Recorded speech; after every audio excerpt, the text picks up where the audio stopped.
Hello, everyone. Welcome to another winning episode of the Giant Take podcast. My name is Josh, and I'm joined by my friend and co-host Alex. We are here to talk about a win for the New York Giants again. 2 in a row. The Giants moved to 4-8 in the season. They have the same record as the New York Jets, the same amount of wins as the New York Jets. And I don't know if that's really a good thing for New York football, but that's all right. 4-8 it is. We beat the poverty Patriots team that they are. It's the worst start the Patriots have had to a season since 1990, Alex. Yes, you have to go back that many years to find a Patriots season just as bad as this one. Although it was a rough one throughout the game with a bunch of punts left and right by both squads, the Giants defense held strong with their numerous amount of takeaways, and they knocked out not one, but 2 quarterbacks out of this game. And I meant knock out of the game with the second quarterback. Obviously, Bailey Zappi stayed in for the entirety of the second half, but due to his interception in the game, basically just the defense was very solid. Although we're going to talk about the runs up the A-gap by Ramondre Stevenson with the loss of Dexter Lawrence in this game. Alex, I just realized I got to close the window in this room, so hopefully no one is yelling that you hear that through the audio. So while I close that and walk away for a second, let's hear how you're doing in your reaction to this win. Well, I'm doing good, Josh, and while you can't hear anything I'm about to say right now, I hope everyone had a great Thanksgiving weekend, a great long weekend, Black Friday, whatever it may be, and a great win for the Giants here to cap off. I mean, great is a little bit of an over-exaggeration, I should say, but a win to cap off this nice Thanksgiving weekend for all us Giants fans. So happy Thanksgiving to you and your families, and hope this capped off a really nice time. And the Giants, we got a win. That's about as descriptive as I want to be about the win, at least at this very second. Obviously, the whole episode is going to be going more into it, but 10-7, not a glamorous one, not a pretty one, but a win nonetheless, and it counts on the win column. And the tank, people were comparing this, the Caleb Williams Bowl, the Drake May Bowl, whatever you wanted to call it, very similar to the Chase Young Bowl a couple years, 3 years, 4 years back now. And obviously the Giants won that, and it turned out pretty good for them. And the Giants won this one. So hopefully it turns out pretty good in the future for whatever it may hold. Obviously, the Patriots, I believe, now are 2nd overall in the draft order. Giants are up to like the 6th overall pick. So it definitely did make a big impact, but I'm happy. I've said it numerous times now throughout this season, and especially over the past couple of episodes. I want the Giants to win. I believe they should win. I don't believe in tanking. And I'm happy that they ended up getting the win. And, we have a good friend, both of us, who's a Patriots fan. And even though he's pretending that he's happy about the tank for Caleb Williams or whatever it may be, we know it's hurting his little Patriots heart inside. So all good on my front, and, had a great weekend and capped off with a nice Giants win. Yeah, I mean, if our friend Peter and his little Patriots squad got the victory today, he would have been trash talking us for the rest of the night and throughout the rest of the week. So he can pretend like he doesn't care. We all know he does.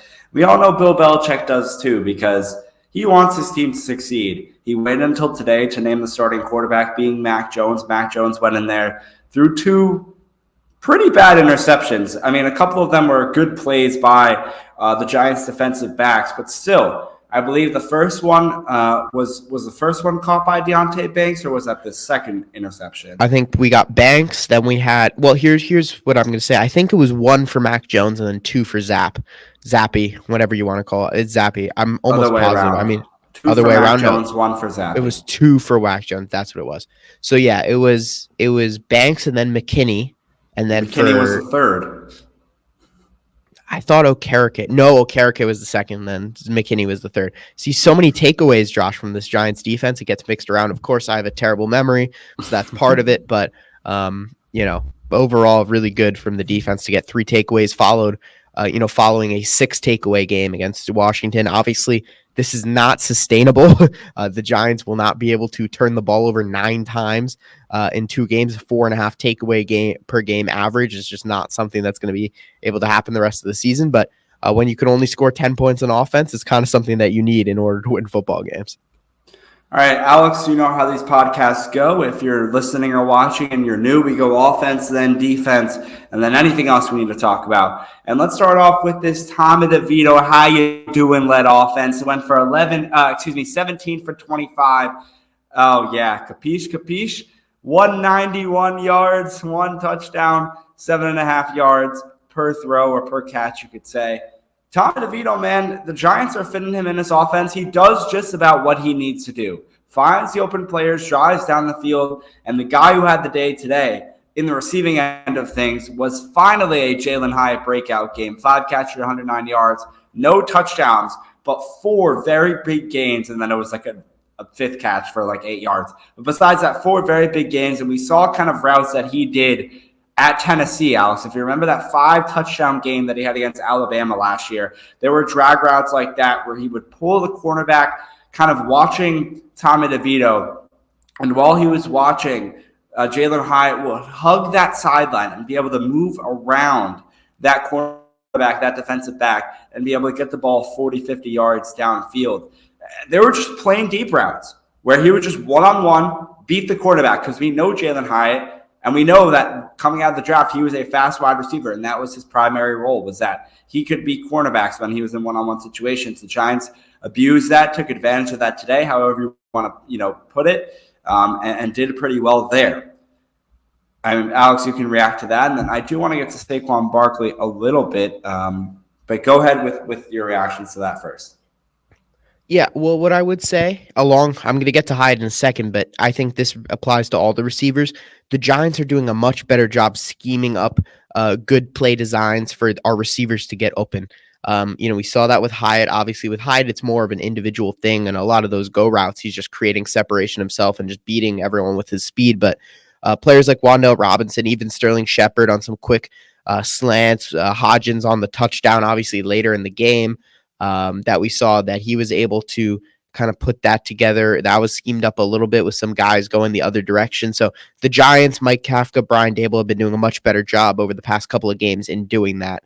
And it's definitely showed in the offensive production, I should say. So, I've been happy about that. But Hyatt, like you said, those go routes, I believe 3 of those big catches were all go routes, and he was beating his man constantly, even when he wasn't getting the ball. Maybe DeVito was under the pressure, whatever it may be, but he was getting those go routes a lot. And then he had one nice crossing route that got a first down. I believe that was like a 3rd and long situation. And then we also had, you mentioned that short 8-yard catch. So he showed some diversity. It wasn't just go run straight in a line and beat your man. There was some route running ability. There was some decent catches as well. So overall, a very positive performance from him, and it's just all about getting him the ball, getting him involved more development, on the practice field as well. Obviously, just kind of expanding his route tree, and you could see that the talent is there, and that's why he was so highly thought of coming out of college. And then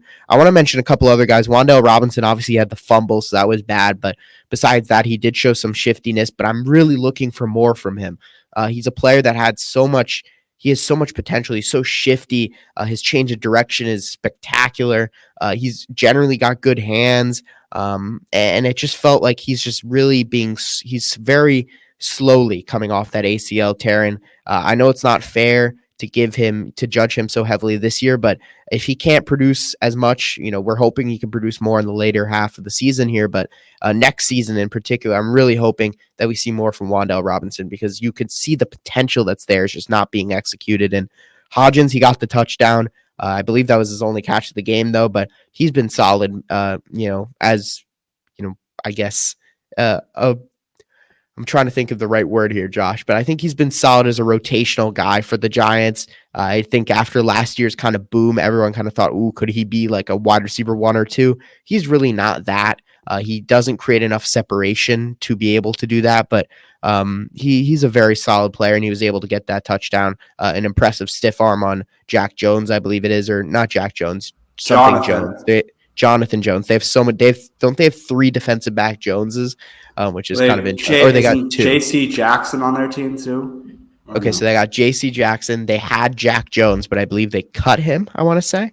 And then they have Jonathan Jones as well. And then, of course, they have Mac Jones.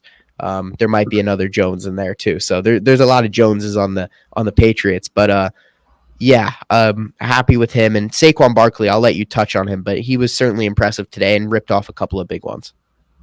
Yes, it's really funny you said that. I wasn't. Were you going to go negative? Yeah, I was going to go negative. So Saquon Barkley, 12 carries for 46 yards, about 4 yards a carry. The negative I was going to go with, not that he had a bad game per se, but that, and the Fox broadcast, if you were watching, which I know you were, Alex, obviously touched on this, that Jonathan Vilma was saying he took off third downs a lot. And Matt Breida came in for third downs, and they went to the sideline reporter. Unfortunately, I forget her name. But they went down to her during the game, and they were saying that it's not a coaching decision putting in Matt Breida on those third downs. Saquon works on his own snap count.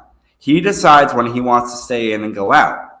And I believe that's a right call. I think that, Saquon, at some points, if he's staying on too long, then it becomes a problem. I think he knows his place on this team and when he needs a rest and when he doesn't. But he was taking those rests pretty frequently. And on important third downs, like long third downs, especially 3rd and 11, 3rd and 7, when screen passes to Matt Breida could have been to Saquon Barkley, with the Giants having more of a chance of getting the first down there, or some elusive plays. Saquon Barkley may be playing under center that we've seen in the past before. Saquon Barkley going out and doing a 5-wide set, and he runs around and he gets a first down, whether it's a wheel route, whether it's a post route, whether it's a slant, whatever it is. Saquon Barkley on the field in the running back position or in the wide receiver position on those third down plays give the Giants a higher percent chance of converting. And he was out there very rarely on third downs today. And that's what I wanted to touch on. And something against Matt Breida. I like Matt Breida as our backup. I have nothing against him. But if this sideline reporter, and again, I'm so annoyed I don't know her name. I forgot her name.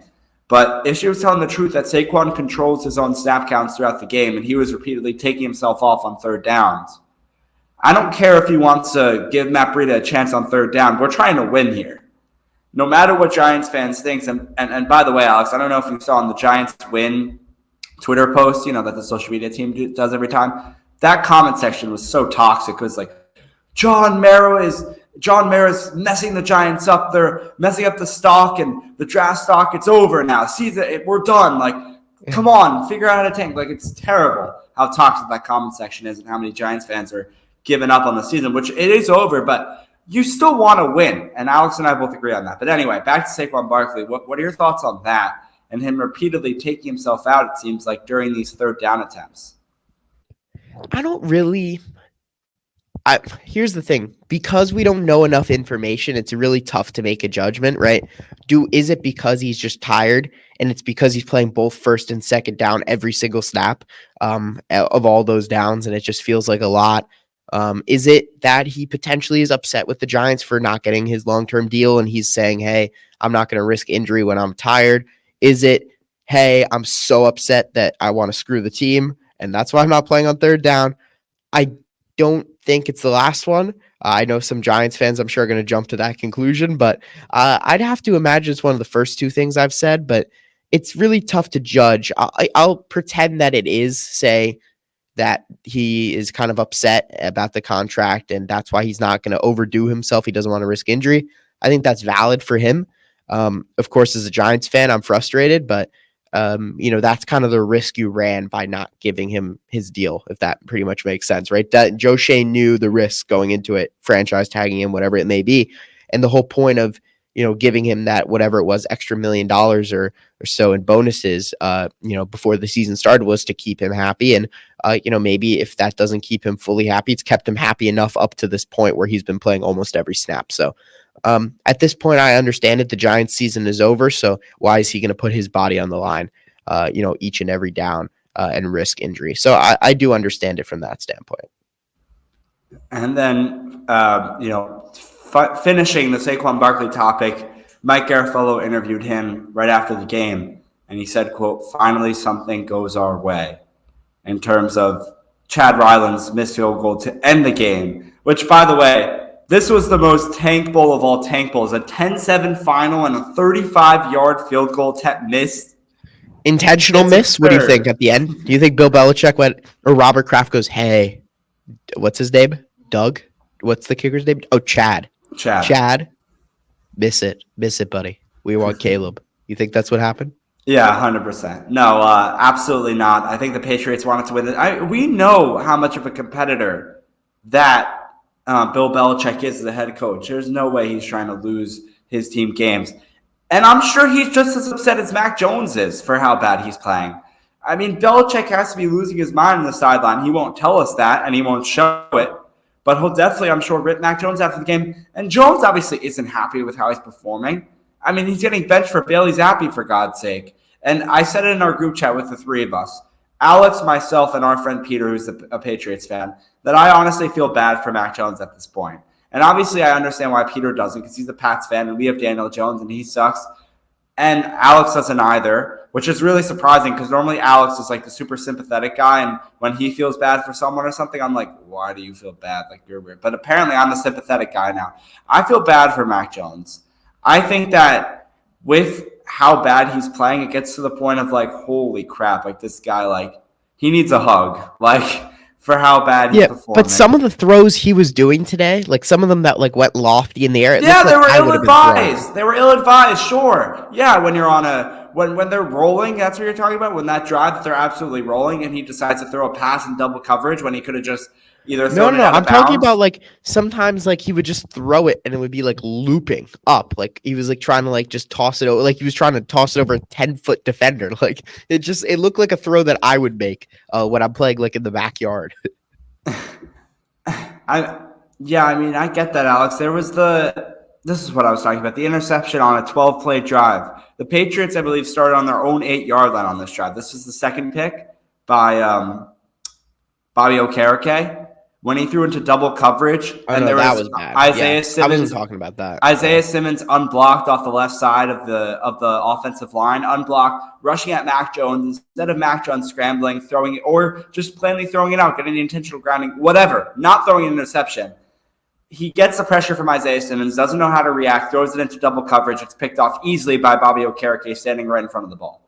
That's ill-advised. And that is where I can understand why Peter and many Patriots fans absolutely should not feel bad for Mac Jones, because that's a terrible pass. And even, again, Jonathan Vilma, on the broadcast. That's who it was, right? On the broadcast with today? It was him and, oh my goodness. Harlan. Who? Are you thinking Kevin Harlan? Oh, nope, not who I was thinking of. No, it wasn't. It's Kenny Albert. Kenny Albert. There we Thank go. You. Oh boy, former guest on the podcast, by the way. What did I say? I think you said Harlan. I think you were thinking of Kevin Harlan, broadcast. Yeah, because Kenny. There you go. Yeah, sorry.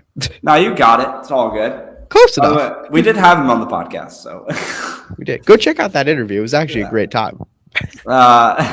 Great, and we didn't mess up who he was at that point. So no, we did not. I want to make sure though it was Vilma. I'm not like it was. Yeah. I know it definitely was him. I just forgot who his partner was. Did you like the segment with him and Gronk, terrible, by the way? The segment with Strahan, Gronk? They brought on Strahan and Gronk in the studio. Well, they had to. The game was so miserable. They had to put a break to it. That was really interesting. The amount of storylines in this game is super cool, though, too. I mean, like Dable, obviously. Obviously. Belichick defense. I mean, every time they play, it's the same thing. But now with Dable as the head coach. Joe Judge. There's a lot of storylines for this game. Jabril Peppers, yeah. If that's a storyline. A lot of history with a lot of different players in this team. Yeah. But anything, with that being said, we're going to take a quick break here. We'll come back. We'll talk about the Giants' defense giving up only 7 points to the Patriots in this game. We'll be right back. You know how Belichick loves those post-snap looks. I mean, it seems like Tommy was reading pretty well, and he's not forcing the ball again.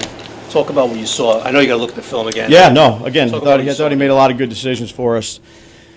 Didn't turn the ball over. You know, we had that one fumbled snap on a jet sweep. I don't know, 107 quarterback rating. Made good decisions. We got to help him out too. We had a few drops in there and a few things that we can clean up. But his job is to do what he needs to do to help us win, and he did a good job of it. All right, welcome back here to this winning episode of the Giant Take Podcast. I'm going to keep on saying it because we haven't had that many this season. All right, Mac Jones starts off. First half, 12 for 21, 89 yards, 2 picks, both pretty bad ones. One of them, a nice catch, though, toe tap on the sideline by Deonte Banks, looking like a wide receiver out there. Bailey Zappi comes in the second half, does lead his team down to get a 35-yard field goal to win. Giants try to ice the kicker. They do it successfully. It's missed wide left, just wide left, and the Giants escape with a 10-7 victory. Alex, let's talk about this Giants defense. I first want to start out with they missed a player up front, and I mentioned his name earlier. Sexy Dexy. Dexter Lawrence was not in this game today, and that A-gap was getting used so much. Every time I felt like Ramondre Stevenson ran the ball, it was up the A-gap right in the middle of the defensive line where Dexter Lawrence would be sitting normally. He was not sitting there. He was on the bench watching the players and cheering them on, and it led to Ramondre Stevenson, having 21 carries for almost 100 yards and a touchdown. Zeke had 9 carries for 46 yards in this game as well. The Patriots, their strong suit on offense with this bad quarterback play throughout the season has been the dual threat running backs. And they used that a lot in this game, and it was super successful for them. Just touch on your opinion and your thoughts on how much this Giants team missed Dexter Lawrence today. Basically every snap that the Patriots had, I thought, oh my God, we need Dexter Lawrence. And that's why you pay him 24, 23, whatever it was, $1 million a year. Because my Lord, it was like watching a completely different defense in the run game. One player makes such a big impact. And that is why, honestly, he should be up there definitely in the defensive player of the year talks, but MVP as well. This guy on defense is a mammoth, a monster. He probably turns us from one of the worst run defenses in the league without him to one of the better run defenses in the league. So it's really a crazy difference in what an impact he makes. Pressure, rushing the passer, of course, on the interior, but especially in the run game. And then you got guys like Nunez, Roches, and whatever who are getting double teamed, and they just can't beat double teams, right? No shade at them, but Nunez, Roches, Ashawn Robinson, those guys, when you double team them, you're pretty much taking them out of the game. Sexy Dexy, you got to pretty much triple team him to take him out of the game. He beats double teams super easily all the time, consistently. And that's the main problem there. And we really missed him. And, he's such a key pivotal piece going forward. And I just want to touch on a couple other people as well. I want to mention Banks. Obviously, he got the pick. He looked good today. Pretty locked down overall. And then Xavier McKinney kind of had a nice bounce back game, I thought, after he's been really, struggling since I feel like the comments came out. And obviously, we're going to talk about that at the end of the episode briefly as well with the Jay Glazer report thing that came out about Wink and Dable beefing, which we'll talk about. But I think you look at him and it's like he really needed to prove that, hey, I want to be on this team. I'm a leader on this team. And I think he's done that over the past couple of games. So I want to highlight him. I want to highlight Banks. And Adoree Jackson also really struggled for, most of the season, came back and was pretty dominant today in all the reps that he went against, any passes thrown at him. And I don't think any, pass got caught on him, actually. And he had a couple of good PBUs. So shout out to those guys in the secondary as well. Alex, right off of that, Xavier McKinney led the team in tackles today with 10. 2 pass deflections, had that interception. One player you didn't mention, though, that there was 2 players that stood out for me. It was McKinney and Bobby Okereke. Not only getting that pick, but out of the 3 picks the Giants had today, had the farthest return of 55 yards, looking like a running back out there, turning corners, trying to find the open seams, and almost gets in the end zone for the touchdown. That would have been a crazy pick 6. But Okereke was all over the place. I didn't even know this, Alex. I believe he's one of either in the top 5 or top 10 when it comes to leading tacklers in the NFL. I have to check out that stat, but I know he's up there in the league leaders in tackles. He had 8 today, was second behind Xavier McKinney, tied for 8th with Adoree Jackson in tackles. Had 2 pass deflections along with the interception. And just in general, those 2 guys stood out to me. But in general, this Giants team, Wake Martindale, once again, just planning out his week to perfection and getting this defense ready for a poor offense. What do you do when you have a quarterback like Sam Howell or Mac Jones or Bailey Zappi with not too much experience? They're not a veteran in the NFL. I mean, Mac Jones is sort of, but not a good veteran in the NFL when it comes to a quarterback. They don't really know how to scramble outside the pocket and find the receivers in space. You pressure them, and that's Wink Martindale's specialty. You pressure them, you blitz heavy, and you see how they react. And all 3 times with all 3 quarterbacks these last 2 weeks, they've been successful. The Giants defense has in applying that pressure. And Martindale showed another game of perfection today. I'm slipping on my words. It's almost midnight here. Almost turning into Monday morning. Sorry. Mac Jones does it well against him. Bailey Zappi does it well against him. I forget where my point was going.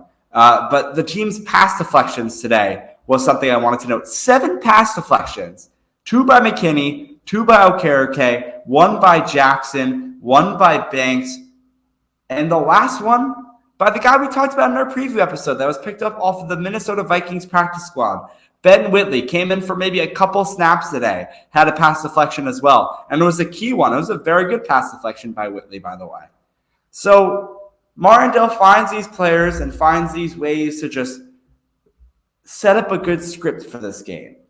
And he's done it again, and he only allowed 7 points in this game by the Giants defense. Credit to Martindale, credit to this Giants defense who put on a show today. And that's something they've really consistently done for most of the season. And I think they deserve a lot of credit for it.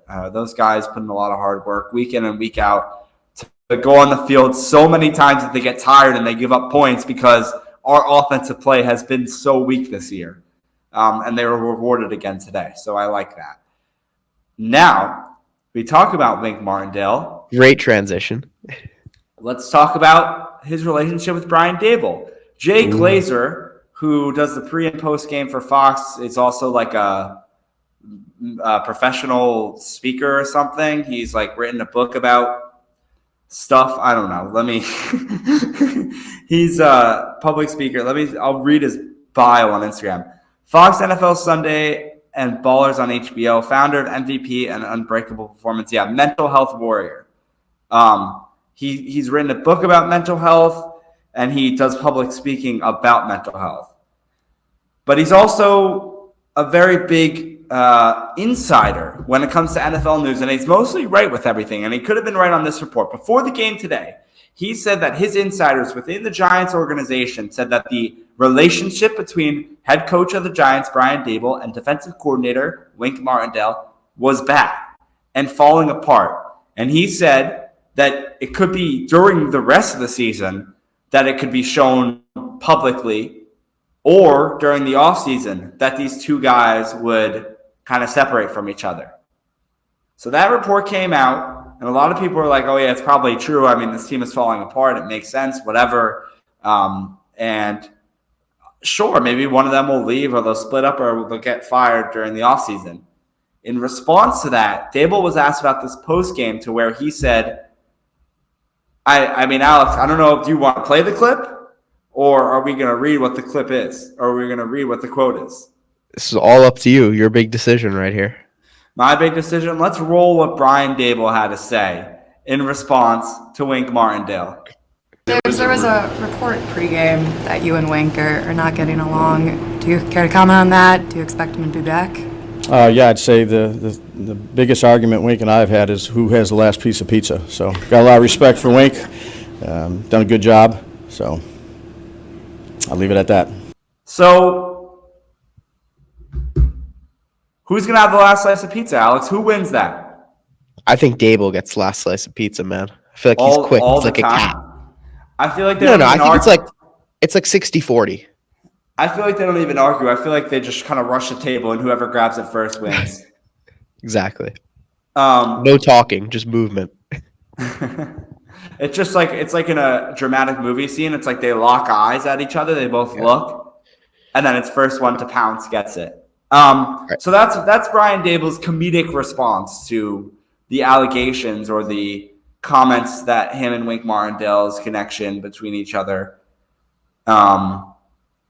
is a problem. All right. In all seriousness, I'd say I think there has to be something there, because obviously right after Jay Glazer said it, Pat Leonard, Jordan Ronan, another beat reporter who I cannot remember now, came out and kind of re-verified it, kind of acknowledging that they heard similar things. So there has to be some sort of truth to it. Now, is it a big enough issue?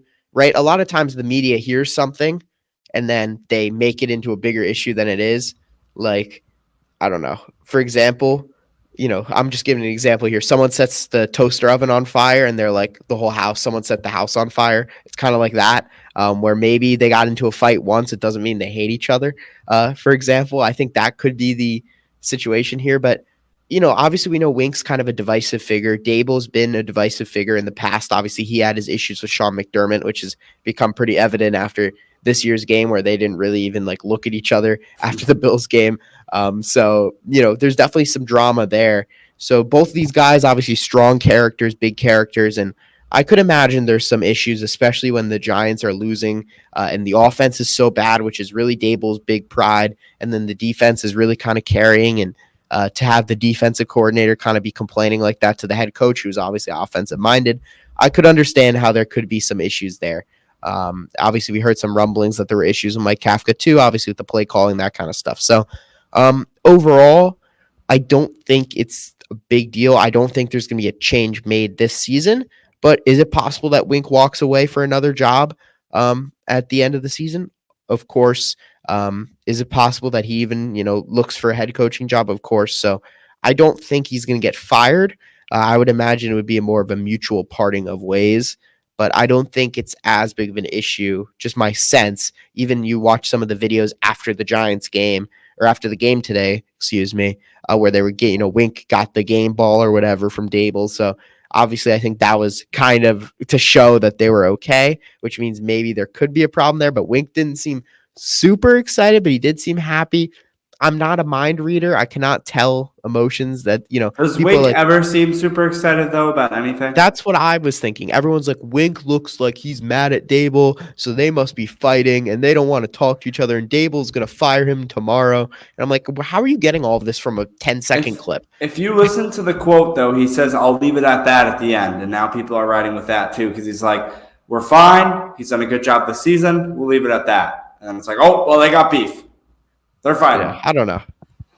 I don't think you can trust any, because obviously everyone's going to make it a bigger deal than it is. Well, what I'll make a big deal is we'll have to see what the Giants do after the bye week. Dable will not confirm nor deny that Tyrod Taylor will be back. His IR stint will be up by the time the Giants come back from the bye. Got to roll with DeVito. You got to at this point. It's for the culture. Everyone does seem to love him. He's actually going to be in our hometown after we just got back to college from break. Absolutely devastating. Tomorrow. All jokes aside, though, Tyrod Taylor should be the starter when he returns. Yeah, I mean, I agree with you. We'll have to see what happens. The Giants face off against the Packers next Sunday. I believe that game got flexed from prime time. Did it get flexed out? It got flexed out. So I believe it's going to be next Sunday, or 2 Sundays, December 11th. Because it was Monday Night Football originally. Yeah. Yeah, it's probably going to be next Sunday at 1. No one wants to see that. 2 Sundays from now at 1 o'clock against the Green Bay Packers after the Giants face a bye week. We'll have to see when we record our next episode. Depends the news we get this week. But for right now, stay tuned as, again, Tyrod Taylor not confirmed as a Giants starter outside of the bye. We'll have to wait and see how he feels. So that quarterback controversy between Tommy DeVito and Tyrod Taylor, who would have thought that's what we'll be talking about heading into the bye week? We'll have to wait and see. Anyway, we thank you for listening this far into the episode of The Giant Take. Hit that subscribe button, drop a like, follow us on social at The Giant Take Pod. Alex on Twitter at Annoying23. I'm on Twitter at JoshSola29. I tweeted out a little bit earlier how I hate the Eagles. They suck, and they really annoy the shit out of me. Sorry, I didn't curse this entire episode until just then. I made it all the way through. That's annoying. Just like how the Eagles are annoying. Okay, Alex, take it away. All right. Thank you, everyone, for listening to today's episode of the Giant Take Podcast. Like I said earlier, hope everyone had a great Thanksgiving weekend. And wait, I'm not done. You're not done? I'm not done. I'm sorry. Alex, can we just talk about this game for a second? How does Stephon Diggs do the fly Eagles fly after they score a touchdown, flaps his hands like wings, and doesn't expect to get the payback he deserves? Like, that's so dumb. Stephon Diggs already gets clowned enough for his antics on and off the field, and he does that? This is what I was interrupted for. The fly Eagles fly celebration and the Stephon Diggs drama. I'm sorry. It annoyed me so much. And when he did that, I was like, whoa, let's chill out. Let's win the game first, and then we can figure out what you want to do. And I they don't come know, back, and then they win in overtime. Eagles are good, man. They find a way to win. I don't know. That's all you can say. Oh Maybe my they don't play God. beautiful football. Maybe it's not fun to watch, but they do That team always annoys win. me so much, man. Nick Sirianni, smug So face. I hate much. them. I can't even. Let's end it. I'm done. Sorry. Thank you, everyone, for listening to today's episode. Like I said, hope everyone had a great Thanksgiving weekend and then has a big tomorrow's Sunday or Cyber Monday or today when you're listening to this. So hope everyone loves their Cyber Monday deals, even though it's all just basically one big week of deals now. So they've ruined it and it's no longer fun. That's what I told Josh on Friday about Black Friday. So anyway, but hope everyone has a great week and has a good week break, I guess, here from Giants football, which I think we all desperately needed. And we'll see you next time. Looking forward to the Packers. Peace.